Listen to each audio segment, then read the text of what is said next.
Rekap alur cerita yuk season 4 episode 9. Nadia segera bersembunyi ketika Joe berjalan masuk.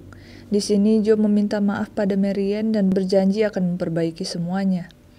Marianne memohon dibebaskan demi putrinya dan tak akan melaporkan Joe. Namun Joe meminta waktu berpikir. Setelah Joe pergi, Nadia menghampiri Marianne.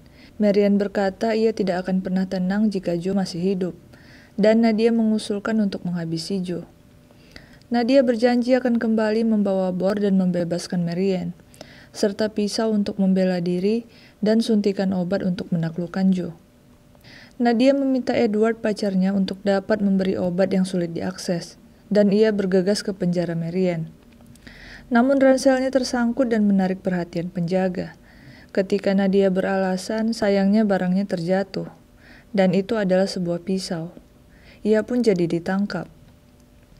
Kita beralih ke Joe dan Kate yang menghadiri pernikahan Phoebe dan Adam.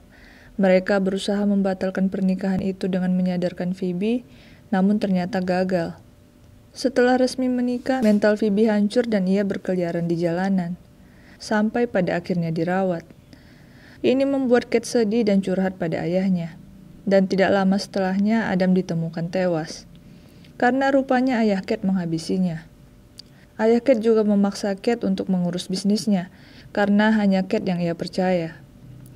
Ayahnya berkata ia selalu mendapatkan apa yang ia mau.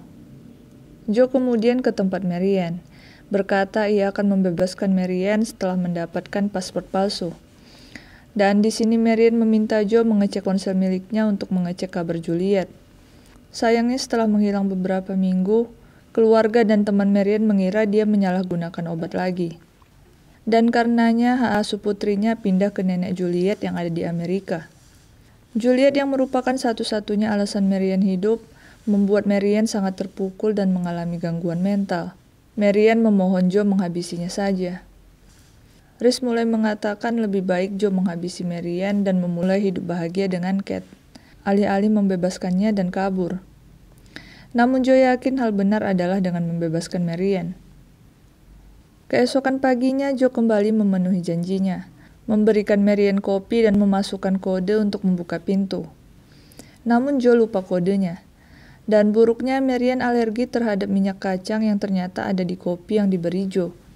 Joe berusaha menyelamatkannya, namun ia tidak bisa masuk. Dan tiba-tiba para korbannya bermunculan. Gemma, Beck, dan Love menggambarkan perilaku obsesif Joe. Dan Love berkata cara mengakhiri siklus ini adalah dengan mengakhiri nyawa Joe. Ini semua adalah mimpi buruk dan ketika bangun Joe bertekad membebaskan Marianne dan mengakhiri hidupnya. Namun ketika sampai di sana, Marianne telah tergeletak setelah menenggak sebotol obat yang memang pernah diletakkan Joe atas perintah Rhys. Marianne berputus asa karena Juliet telah pergi.